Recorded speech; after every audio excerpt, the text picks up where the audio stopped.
जोर से hallelujah hallelujah. मसीह यीशु के नाम से हम आपको स्वागत करते हैं। इस महीना का पहला इतवार है। पिछले महीना ने परमेश्वर ने हमें अद्भुत तरीका से संभाल के रखा है। मैं इसलिए परमेश्वर को धन्यवाद करता हूँ। आइए, इससे पहले कि मैं परमेश्वर के संदेश को सुनाऊं, एक गीत गाना के लिए चाहता हूँ।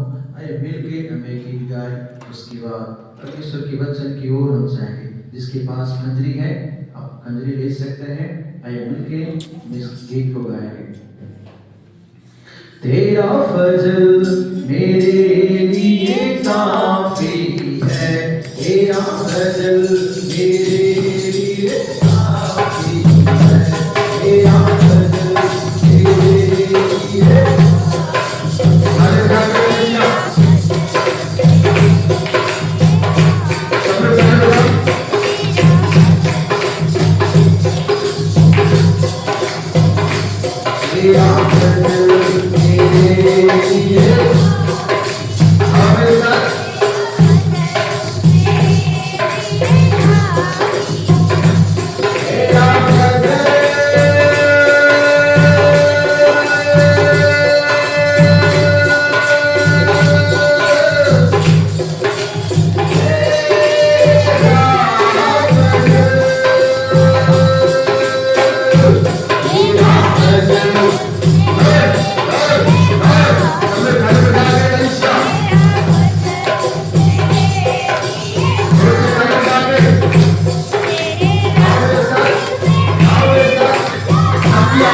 मेरे लिए तेरे लहू से मिली मुझे माफी है। तेरा फजल, उसकी अनुग्रह ने ही हमें अब तक संभाला है। Hallelujah hallelujah hallelujah.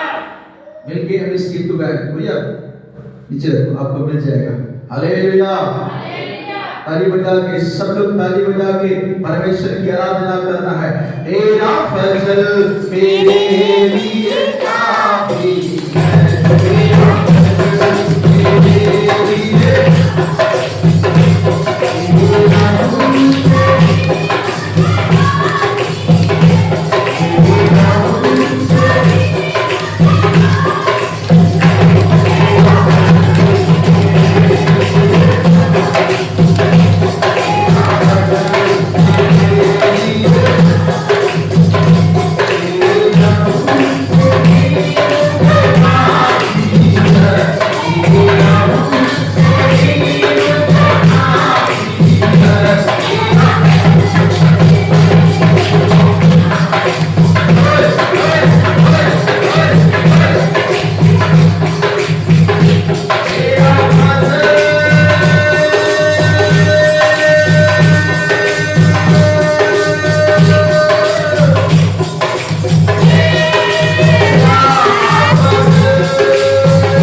Yeah.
के हिस्से को तेरे हाथों में लेते हैं।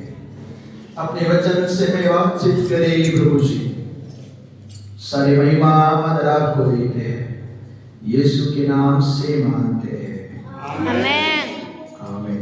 आइए हम ताली बजा के पवित्र आत्मा को इस जगह में स्वागत करें। परमेश्वर बना परमेश्वर है, उसके साथ कोई है। ओ सीजन बदल रहा है, सीजन बदल रहा है। पहले वैसा नहीं है। पंजाब के अंदर एक बड़ा बिगाड़ी आ रहा है, ना केवल पंजाब में, भारत देश में बड़ी बिगाड़ी आ रहा है। विश्वास करता है तो ताली बजा के उस विश्वास से भविष्यवाणी को दर्शित करे। परमेश्वर की बड़ा जान नहीं मिलेगा। पहले जैसा आप नहीं रहोगे, आपकी हालत पहले जैसा नहीं रहेगा, परिस्थिति पहले जैसा नहीं रहेगा। परमेश्वर इन दिनों में सबोरा जन से जाएगा के भला कर रहा है, वो सबोरा जन से जाएगा के भला कर रहा है। यीशु आपके से ये काम है, परमेश्वर भला करेगा।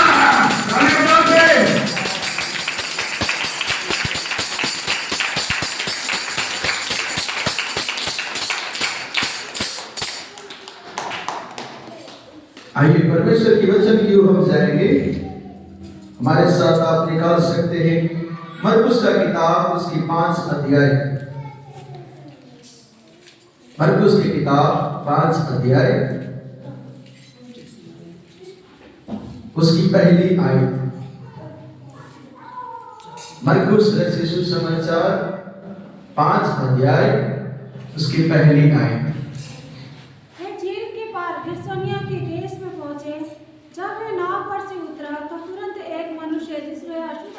एक ही आयत पढ़ना है,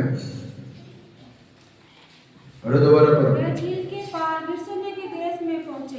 सब लोग पीछे पीछे दोबारा उसको पढ़ो। झील के पार गिरसोनिया के देश में पहुंचे। सब लोग बोलो पीछे पीछे। वे झील के पास गिरसोनिया के देश में पहुंचे। Hallelujah hallelujah. पिछले एक हफ्ता से लगातार मैं मरकुस का किताब लगातार पढ़ते आ रहा हूँ, और पिछले एक हफ्ता से लगातार मरकुस की किताब में कई पास्टरों के बीच में, कई कलीसिया में, और आज संडे के दिन में मरकुस की किताब से पढ़ना चाहता हूँ। परमेश्वर प्रभु यीशु मसीह क्या किया है, मरकुस की किताब के अंदर में तकरीबन 16-17 गांव में प्रभु यीशु मसीह ने सेवकाई किया है। लेकिन आज की जो संदेश बताने के लिए वो चाहता हूँ वो ये है कि हमारा सीजन बदल रहा है। हालेलुया। क्या बदल रहा है? हम सीजन का मतलब है माहौल, सीजन का मतलब है एक ऋतु, एक जो मौसम होता है वो मौसम बदल रहा है। विश्वास करने वाला ताली बजा के परमेश्वर को धन्यवाद करे। जोर से जोर से जोर से जोर से। और प्रभु यीशु मसीह इस आयत में जो लिखा हुआ है मरकुस का 5 अध्याय की पहली आयत में, झील के पार इस गिरसेनिया के देश में पहुंचे। यीशु मसीह उसी देश के अंदर विजिट किया है। हालेलुया। आज की संदेश से गॉड विजिटेशन, अगर परमेश्वर आपको विजिटेशन करेगा, परमेश्वर अगर आपकी जिंदगी में अगर आएगा तो आप पहले जैसा नहीं रहेगा, आपकी हालात पहले जैसा नहीं रहेगा, आपकी वातावरण पहले जैसा नहीं रहेगा। अगर परमेश्वर हमारे जिंदगी में प्रवेश करता है, परमेश्वर आपकी जिंदगी में अगर प्रवेश करेगा तो अगर आपके घर में अगर परमेश्वर आपके प्रवेश करता है, अगर आसमान और जमीन को बनाने वाला परमेश्वर, कायनात को बनाने वाला परमेश्वर, जमीन को बनाने वाला परमेश्वर, धरती का रचयिता जिस देश में प्रवेश किया है उस देश का इतिहास बदल गया है, उसकी कहानी बदल गया है। अगर आपके कहानी को बदलना है तो उस यीशु मसीह ने अपनी जिंदगी में उसे शामिल करना है। हमें जाके रोके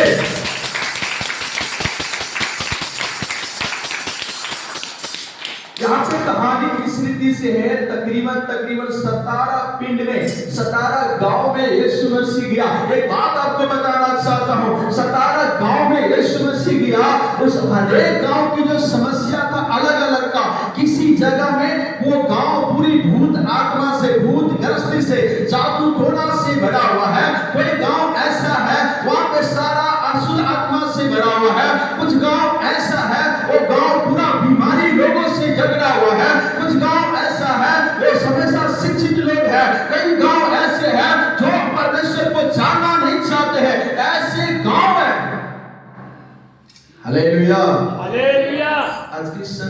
उद्देश्य है, हर एक गांव के अंदर में अलग अलग समस्या है।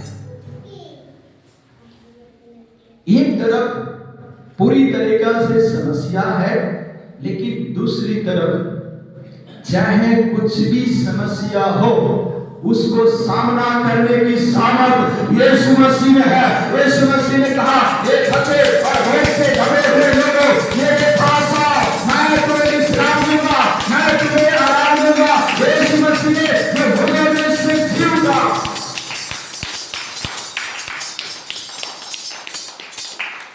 हो सकता है आपका प्रॉब्लम अलग है, हो सकता है आपकी प्रॉब्लम अलग है, हो सकता है आपकी प्रॉब्लम अलग है, हो सकता है आप कुछ कर्ज में दबा होगा, हो सकता है कुछ बुरी लत से लगा होगा।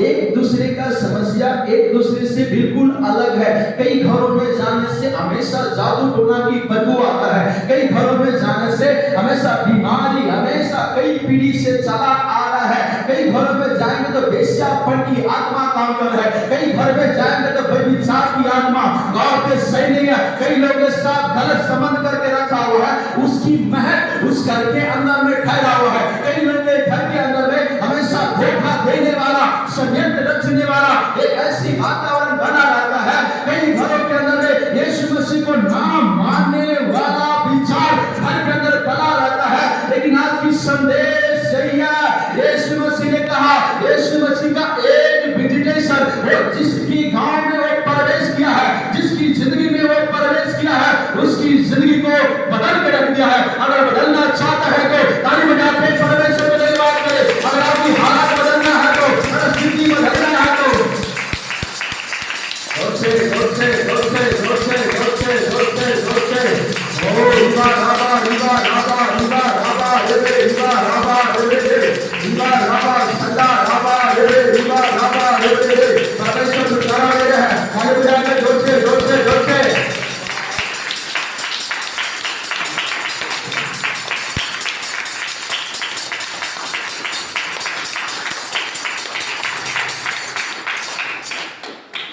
जो 5 अध्याय में मरकुस की किताब में एक कहानी है। यहाँ पे समस्या है, ये जो गांव के बारे में लिखा है, इस गांव के अंदर एक व्यक्ति था जिसके अंदर अशुद्ध आत्मा था। तकरीबन 6000 आत्मा था और वो कब्रों में रहा करता था, बिना कपड़ा पहने हुए, अपने आप को जख्मी करते हुए, अपने आप को घायल करते हुए।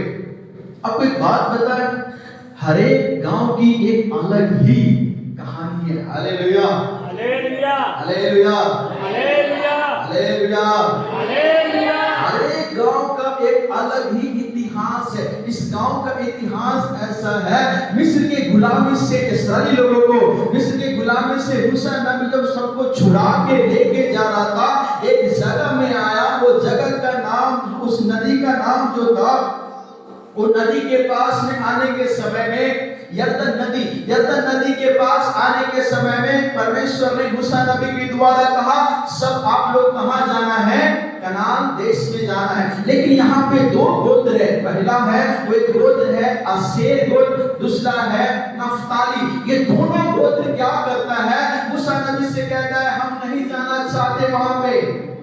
क्यों नहीं जाना चाहते? बोला हमारे पास भेड़ बकरी बहुत है, जानवर बहुत है, यहाँ पीने के लिए पानी है, इसीलिए इस नदी यरदन नदी के इस पार ही हम रहना चाहते हैं। परमेश्वर के लोगों, एक आखिरी बात बताओ, अगर मसीह जीवन में वो यरदन नदी के पार ही कनान देश है जहाँ दूध और मधु की धाराएं बहते हैं, पवित्र आत्मा मसीह को ग्रहण करना ही काफी नहीं है। अगर मसीह जीवन में अगर भरपूर से एक जिंदगी को जीना चाहता है तो परमेश्वर का अभिषेक बहुत जरूरी है। इस्राएल को चलाने के लिए परमेश्वर ने राजा को अभिषेक किया, भविष्यवक्ता को अभिषेक किया, नबियों को अभिषेक किया, क्योंकि इसी कौम को चलाना है। तो अगर आप मसीह जीवन में लगातार बढ़ना है तो यहोवा का अभिषेक आपके जीवन में होना बहुत जरूरी है। परमेश्वर को धन्यवाद करें।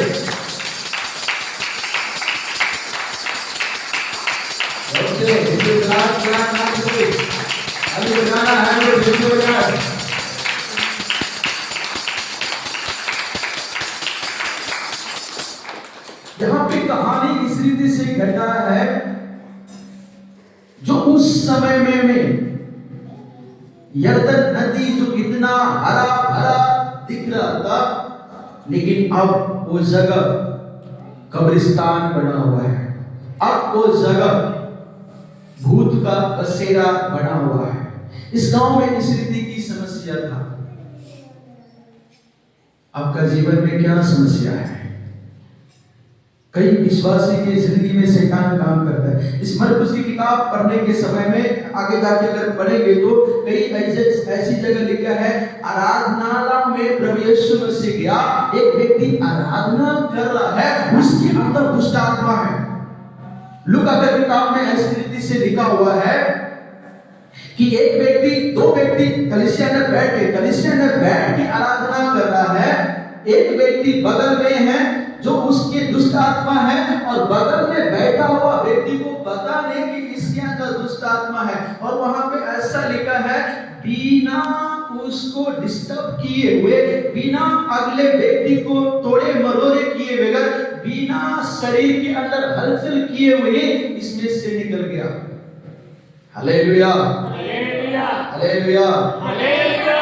तकरीबन होता क्या है, हम कई बार ये सोचते हैं, जो भूत खेलाता है, जो सिर पटकता है, अपने आप को गिर जाता है, उसके अंदर भी दुष्ट आत्मा है। नहीं नहीं नहीं नहीं नहीं नहीं, जो बहुत शरीफ अपने आप को बना के रखता है, देखेगा देखने में लगेगा ये तो बिल्कुल स्वर्गदूत के समान है, देखने में लगेगा ये बहुत सुंदर है, ये तो बहुत बढ़िया है, लेकिन उसके अंदर कैसी आत्मा है आप नहीं जानते। हालेलुया। आज आप में से कई सारे जिंदगी ऐसे बर्बाद करने के कारण मसीह नहीं है, कोई पादरी नहीं है। आपका जिंदगी अगर बर्बाद हुआ है, अगर खराब है, उसका कारण आप खुद है। कहीं ना कहीं दुष्ट आत्मा के सामने सिर को झुकाया है, कहीं ना कहीं अशुद्ध आत्मा के सामने जाके बलि को चढ़ाया है। उसका श्राप, उसका परमेश्वर के वचन में लिखा है, तुम यहोवा के छोड़ किसी और के सामने अपना सिर को नहीं झुका सकते। क्या आप में से कोई ऐसा है जो कभी मूर्ति पूजा नहीं किया हो? क्या कोई ऐसा है जो जादू टोना नहीं किया हो? क्या कोई ऐसा है जो व्यभिचार नहीं किया हो? कोई ऐसा है जो रिश्वत नहीं किया हो? जो कोई ऐसा है जो अपनी जिंदगी के साथ खिलवाड़ नहीं किया हो? आज इतना उदास और निराशा होने के कारण, शराब में जीने का कारण कोई और नहीं है, आप खुद हैं। मैंने पिछले संडे को बताया था, जो यहोवा का व्यवस्था को तोड़ता है, जो परमेश्वर का विधि को तोड़ता है, उसके कई पीढ़ी तक उसे नुकसान भोगना पड़ता है, उसके कई पीढ़ी तक गुलाम में जाके जीना पड़ता है।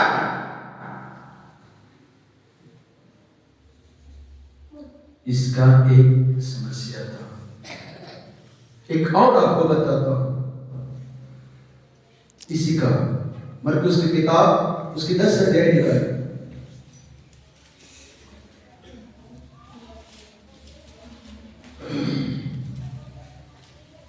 10 का 46।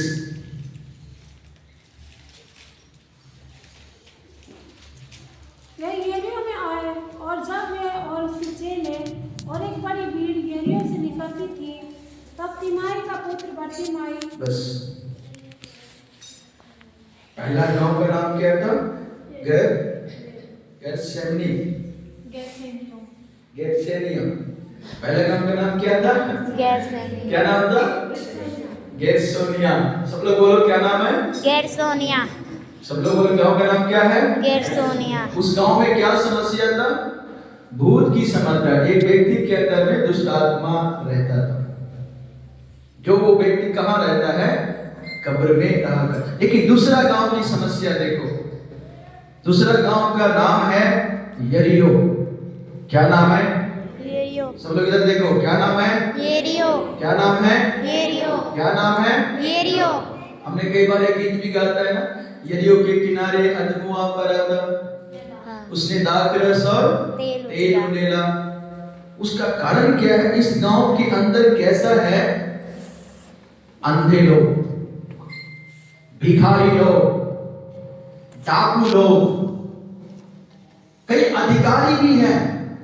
अगर लूका की किताब उसकी 19 अध्याय की पहली आयत में पढ़ेंगे तो जक्कई नामक एक व्यक्ति था, वो चुंगी लेने वाला था, वो अन्याय से, जबरदस्ती से, बिना रिश्वत लिए किसी का काम नहीं करता था। एक ऐसा पापी आदमी था। वो पता है कौन सा शहर के अंदर था? कौन सा शहर का था वो? कौन सा शहर का था? जोर से बोलो, कौन सा शहर का था वो? और इसी शहर में, यरीहो शहर में फल फ्रूट बढ़िया एक वृक्ष नहीं दिखता था। जक्कई, जब प्रभु यीशु मसीह आया तो जक्कई कौन सा पेड़ के ऊपर जाके चढ़ गया पता है? किसके पेड़ में? हालेलुया। किसके कौन सा वृक्ष के ऊपर चढ़ गया? गुल्लर के। गुल्लर के पेड़। गुल्लर का पेड़ कोई काम का नहीं है। अगर घर के अंदर कोई लगाता है, कोई फ्रूट, अमरूद लगाएगा, आम लगाएगा और अनार लगाएगा, कई सारे फ्रूट लगाएगा, लेकिन इसी यरीहो शहर में गुल्लर का वृक्ष है। वहां के लोग जो है ना बहुत नाटा है। क्या ना है? नाटा। जगह नाटा था और लंबा था, छोटा था, छोटा था, नाटा था। ये इस शहर की हालत को देखो। आपको एक बात पता है, इस शहर का एक बहुत अच्छा इतिहास है। जानते सब लोग सुने? सब लोग इधर देखें, इधर देखिए, आपको बाइबल में मिलेगा नहीं। इधर देखिए, यरीहो शहर किसी जमाना में, एलिया के जमाना में वो चांद का शहर कहा जाता था। कौन सा शहर? चांद का शहर। कौन सा शहर? चांद का शहर। बहुत चांद, बहुत खूबसूरत शहर था वो। उस शहर के अंदर हमेशा फल फ्रूट बहुत बढ़िया मिलता था। बाइबल में लिखा है उसी शहर के अंदर ने बहुत सारा ताड़ी का, खजूर का वृक्ष उसी गांव के अंदर पाया जाता था। एक बहुत अच्छा, उसी शहर को बहुत लोग पसंद करता था। लेकिन क्या हुआ, उसी शहर के अंदर एक राजा था जिसका नाम था अहाब और उसकी बीवी का नाम था जेजबेल। ये अहाब के बारे में लिखा है, ये अपने आप को दुष्ट आत्मा को बेच देने वाला एक राजा था, वो अहाब था। बाइबल में, इतिहास में, इस्राएल में जितने भी राजा, यहूदा में जितने भी राजा हुआ, वो सबसे बुरा राजा ये अहाब था। और उससे भी ज्यादा भयानक औरत उसकी बीवी था। बाल की पुजारन थे, हमेशा जादू टोना से लिपटा रहता था। ये दोनों मिलके क्या किया, यरीहो शहर को पूरी तरीका से जादू टोना से भर दिया। जहां की रहेगा लोग वहां पे अपने बच्चों को बलिदान करता था।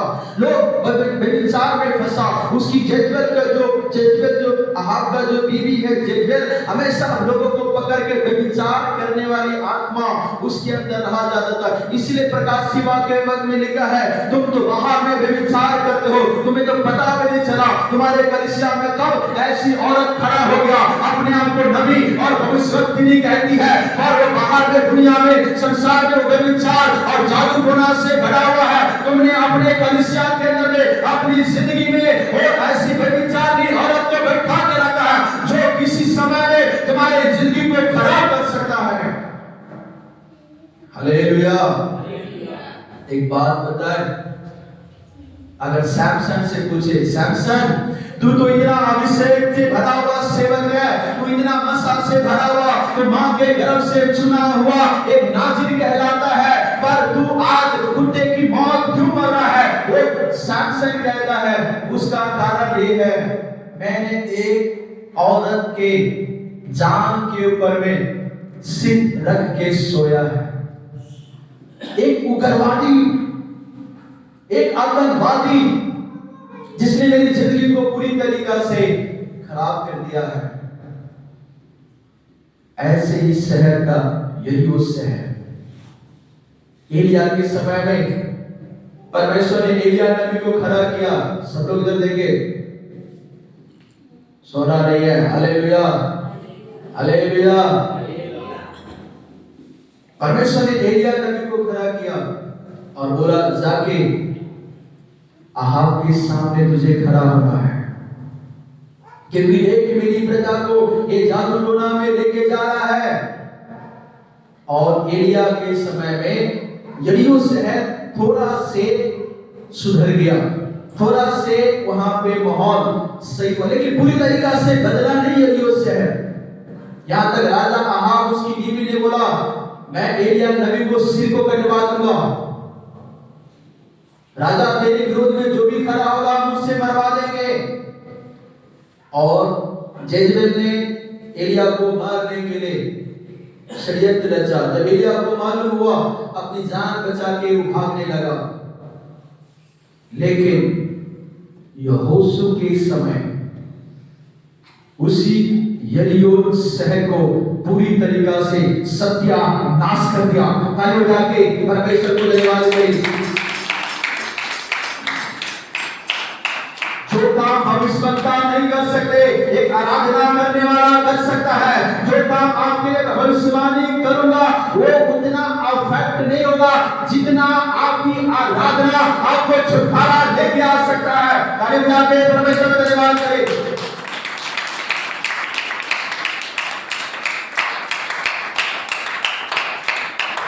इसलिए उसी शहर को, यरीहो शहर को पूरी तरीका से नाश करने वाला, शराब पूरी तरीका से जो शहर जादू टोना से बना था, जोशुआ के द्वारा, यहोशू के द्वारा परमेश्वर ने, मूसा नबी ने यहोशू से कहा, यहोशू तुम अपने कलीसिया को आराधना करना सिखा, आराधना करना सिखा, इसको ताली बजाना सिखा। जैसे परमेश्वर ने यहोशू से कहा इसको सिखा के आराधना करना है, इसको सिखा के गीत कैसे गाया जाता है। अगर तू गीत गाएगा, तू आराधना करेगा तो, और यरीहो को चारों तरफ में उसकी शहर में 7 बार अगर चक्कर लगाएगा तो आखिरी बार तू जयकार की नारा लगाएगा तो यरीहो को दीवार गिर जाएगा। हालेलुया।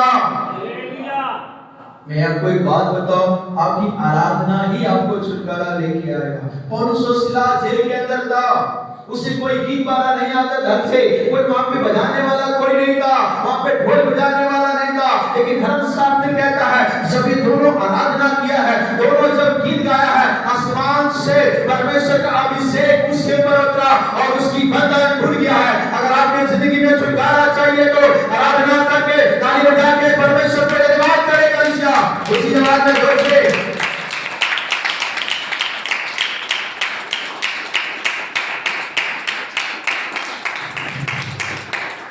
मैं बातें कर रहा हूं यरीहो शहर के बारे में। जो यरीहो शहर इतना अंधा लोग पैदा होता है, हमेशा कमजोर लोग वहां पे है, हमेशा छोटा लोग है, छोटी दिमाग में और कमजोर लोग है, हमेशा सुख में ना रहने वाला, हमेशा शराब में रहने वाला, कोई शहर में शांति नहीं है, कोई शहर में अच्छा फल नहीं है। उसका कारण वो उस शहर में ऐसे लोग पाया जाता था, लेकिन इसी शहर में कोई दिन में भी जाना पसंद नहीं करता था।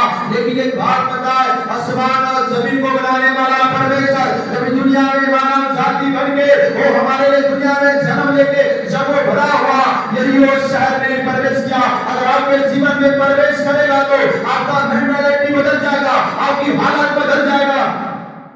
ताली बजा के परमेश्वर का धन्यवाद करें।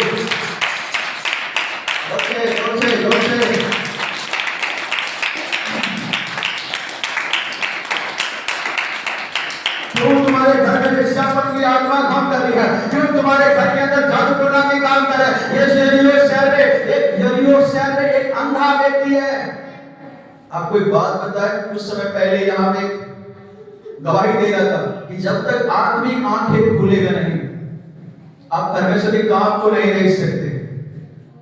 आंख खुलना बहुत जरूरी है। यहाँ पे शहर के अंदर में अंधे लोग था, आज मसीह को ग्रहण करने के बाद वो हमारा मसीह को ग्रहण करने के बाद भी हमारी आत्मिक आंखें खुला नहीं है।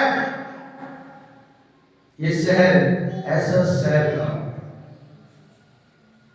तीसरा शहर, एक और शहर के बारे में बताता हूं, उसके बाद हम प्रार्थना करेंगे। मरकुस का किताब 11 अध्याय उसकी पहली आयत पढ़े। जब वे यरूशलेम के निकट जैतून पहाड़ पर बेतफगे और बेतनिया के पास आए तो उसने अपने चेले में से दो को ये कहकर भेजा। बस तीसरा गांव का नाम है बेथेनिया। बोलिए क्या नाम है? क्या नाम है? जोर से मुंह खोल के बोलो, क्या नाम है? क्या नाम है? बेथेनिया गांव का लोग कैसा लोग है? हमेशा गुलाम में रहने वाला। आपको एक बात पता है, कुछ लोग गुलामी की लत अगर लग जाए ना, इस्राएली लोगों को पता है मिस्र के अंदर में कैसे गुलामी कराया जाता था। लोग चिल्लाता था, उनकी बहू बेटी को कोई भी लेके चला जाता है, इतना मजदूरी करता था, उसको काम में पैसे नहीं देते थे। ऐसा होता है गुलामी। इस बेथेनिया गांव में दो बातें हैं, एक अभी बताता हूं, एक आने वाला संडे को बताऊंगा। पहला ये, इसी बेथेनिया गांव में प्रभु यीशु मसीह ने अपने चेला से कहा, जाओ उस गांव के अंदर जो है ना, एक गधे का बच्चा, गधी का बच्चा तुझे बंधा हुआ नजर आएगा। इस गांव के अंदर गुलामी था। इस गुलामी के बारे में अगले संडे बताता हूं, पर आज इस बेथेनिया गांव में एक परिवार है, उस परिवार के बारे में बताता हूं। वहां पे दो बहनें और एक भाई है। उस परिवार का नाम लाजर का परिवार है। कौन सा परिवार है? कौन सा परिवार है? ये लाजर का परिवार एक ऐसा परिवार है, ये तीनों बच्चा अनाथ है, इसकी माँ बाप नहीं है। थोड़ी समय के बाद इसका भाई लाजर भी बीमार हुआ और वो भी मर गया। अब ये दोनों बहनें हैं। अब इसके अंदर इतनी ताकत नहीं कि समाज से सामना कर सके। मरकुस की किताब उसके 11 अध्याय में, यूहन्ना का किताब उसके 11 अध्याय में उसके बारे में लिखा है। और जैसे 12 अध्याय पढ़ेंगे तो वहां पे लिखा है, लाजर अपने बहनों के साथ, प्रभु यीशु मसीह के साथ कुर्सी पे बैठ के वो खाना खा रहा है। हालेलुया। संदेश क्या है? इस बेथेनिया गांव के अंदर जो गुलामी है, जो मौत की साया है, जैसे प्रभु यीशु मसीह ने कहा, लाजर मार्था से कहा, मैरी से कहा कि तेरा भाई जी उठेगा। आज की संदेश यही है, तेरा जीवन में भी जो मरा हुआ चीज है वो जिंदा हो जाएगा। परमेश्वर को धन्यवाद। तेरा लाजर जिंदा होगा, तेरा बीमारी से छोड़ के आ जाएगा। तेरे घर के अंदर में जो लोग मरा हुआ है वो जिंदा होगा। मरने वाले चीजों को परमेश्वर जिंदा जीवित में लेके आएगा। तुम्हारे दर्शन जीवित होगा, तुम्हारी प्रार्थना की जीवन जीवित होगा, तुम्हारी आराधना की जीवन। आगे बढ़ा के जोर से जोर से जोर से जोर से।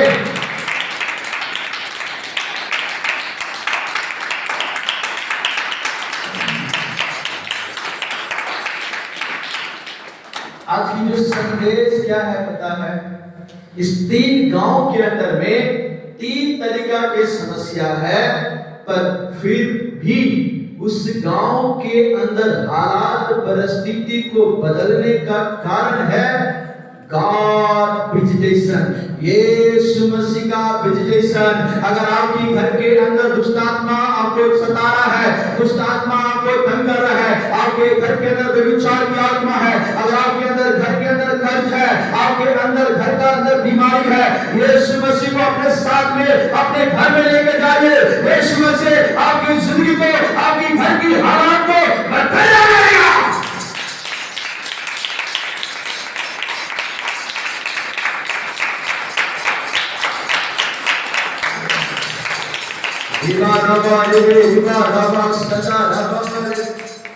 God visitation. आइए हम सब लोग खड़े हो जाए और हम प्रार्थना करेंगे।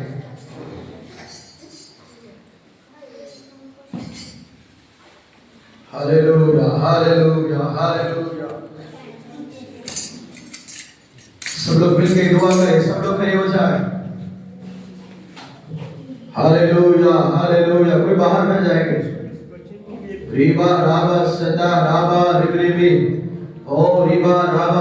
आप कम से कम 2 और 3 मिनट आप प्रार्थना कर सकते हैं। अगर आपके जीवन में जो भी समस्या है, हो सकता है बहुत बड़ी समस्या होगा, लेकिन गॉड विजिटेशन, यीशु मसीह आएगा तो आपकी घर की हालात बदलेगा, परिस्थिति बदलेगा। आइए मुंह खोलें और सब लोग परमेश्वर को धन्यवाद करें। आइए मुंह खोल के प्रार्थना करें। जोर से जोर से जोर से।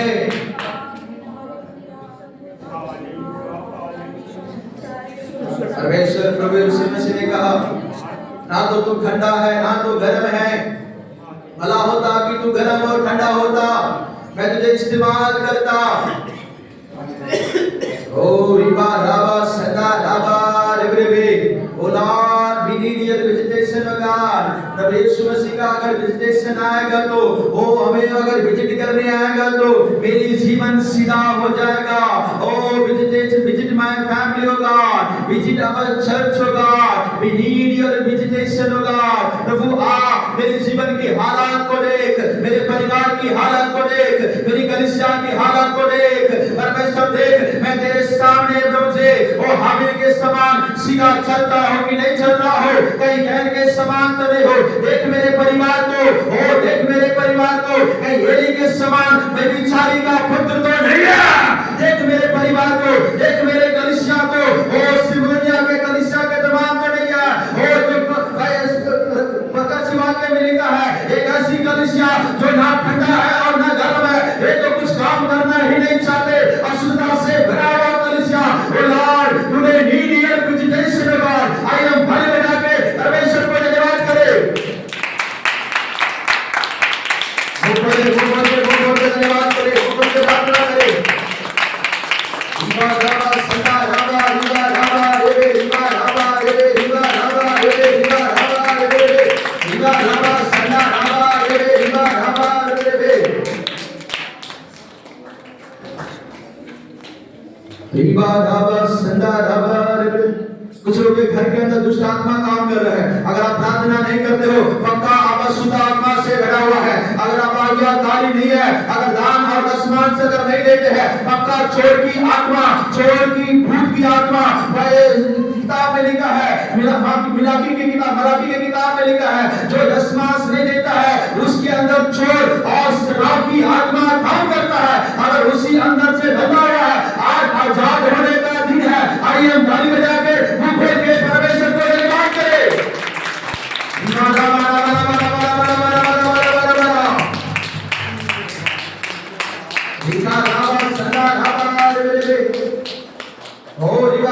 प्रार्थना करें, चुप रहने के समय नहीं है, प्रार्थना करें. वो खोले प्रार्थना करें.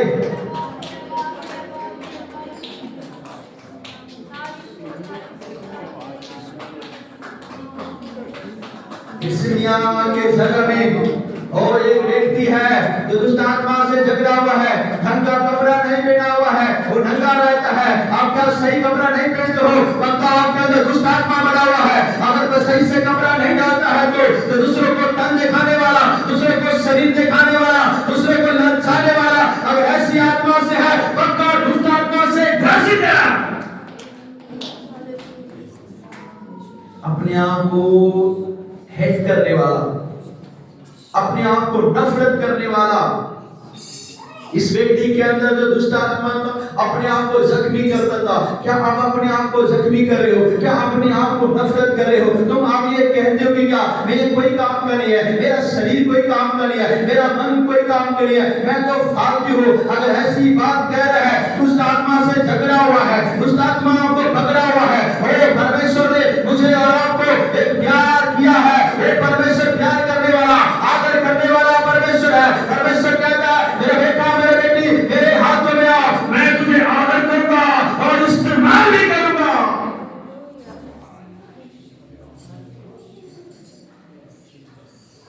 यही होगी शहर पूरा अंधा लोग पैदा होता था, भीख मांगने वाला शहर था, और डाकुओं का शहर था. उस शहर के लोग, अधिकारी लोग भी रिश्वत खोरता, और जैसे जगैता पापी लोग था वो. क्या आपका जीवन कैसा है? क्या आप हाबिल के समान कह सकते हो, मैं परमेश्वर एक में आराधना करने के लिए हो, मेरी आराधना में तेरी आग जले, मेरे वेदी में तेरी आग जले. अगर तेरी आराधना में आग नहीं जलता है, तू हाबिल नहीं है बल्कि ज्ञान है. तू लालच से भरा हुआ है, पाप से भरा हुआ है, गुमान से भरा हुआ है, घमंड से भरा हुआ है, जलन से भरा हुआ है. इसलिए तेरी आराधना में आग नहीं जल रहा है, और इसलिए तुझे प्रार्थना करने की मन नहीं है, इसलिए तुझे सेवा करने की मन नहीं है, परमेश्वर की वचन के ऊपर विश्वास करने की मन नहीं आता. तीसरा है बेथेनिया गांव. क्या आप भी अनाथ है? क्या आप ये सोचते हो कि मेरा कोई नहीं है? क्या आप ये सोचते हो लाजर के समान, मार्था और मरियम के समान मेरा बाप नहीं है, मेरी माँ नहीं है, मेरा भाई भी नहीं है, मेरी गुजारा कैसे होगा, मैं कैसे जीऊंगा? यीशु मसीह कहता है, मैं तुम्हारे लिए आ गया हूँ, मैं तुम्हारे लिए आया हूँ, मैं तुम्हारे लिए आया मेरे बेटा, मैं तुम्हारे लिए आया मेरे बेटे, मैं तुम्हें आपके आंसू को पोंछ डालूंगा, तुम्हें अकेला नहीं छोड़ूंगा, मैं तुम्हारे लिए दुनिया में आया हूँ, मैं हमेशा तुम्हारे साथ रहूंगा, मैं तुझे उठा के लेके चलूंगा। ओ hallelujah hallelujah hallelujah hallelujah hallelujah. आइए ये गीत गाते, गीत के समय आप प्रार्थना कर सकते हैं और आत्मा से भर जाए, पवित्र आत्मा से भरे। एक महिला संघ है और फरवरी महीना का एक बड़ा बेदारी के लिए, एक बड़ी सेवकाई के लिए परमेश्वर में तैयार कर रहा है। एक बड़ा छुटकारा आ रहा है। आज अशुद्ध आत्मा से आप छुटकारा पाओगे, व्यभिचार की आत्मा से आजाद पाओगे, बंधन से आजाद पाओगे, और पाप से आजाद हो जाओगे, बीमारी से आजाद हो जाओगे। कई लोग बिना दवाई से नहीं रहता है। आज छुटकारे का दिन है, आज छुटकारे का दिन है, ये संडे का दिन है, ओ छुटकारे का दिन है। आइए यहोवा से कहे, हे परमेश्वर, मैं तेरी हजूरी में आया हूं, मैं ओ हालेलुया हालेलुया हालेलुया हालेलुया। हो मिठा नाम यहोवा दा, मेरे दिल विच बसे जावे, मिठा नाम यहोवा दा, मेरे दिल विच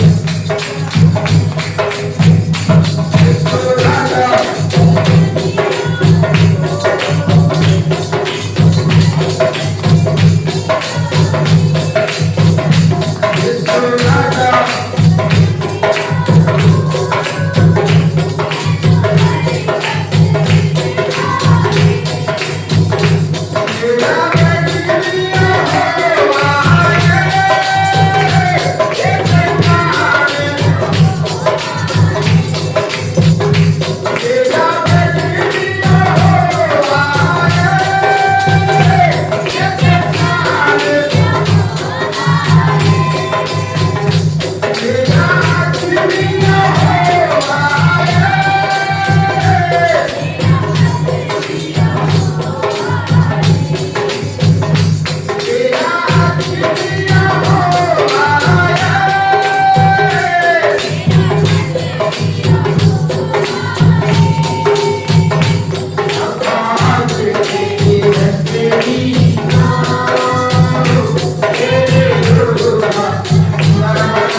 यीशु मसीह ने यरीहो शहर में प्रवेश किया है, गिरसेमनिया में प्रवेश किया है, ओ बेथनिया गांव में प्रवेश किया है। उसी गांव की हालत को बदल दिया है, उसी गांव की हालत को बदला है, उसी गांव की परिस्थितियों को बदला है। चाहे जो भी समस्या हो वो अपनी जीवन में उसे शामिल करे, उससे होने का वो है, उसकी होने का एहसास दिलाए। उसको होने का आपको एहसास है क्या? और उसके होने का आपको एहसास है? उसकी मौजूदगी और उसकी मनसूबत, उसकी होने का परमेश्वर हमारे जीवन में बड़ी बदलाव को लेके आया। आइए हम ताली बजा के परमेश्वर को धन्यवाद करें।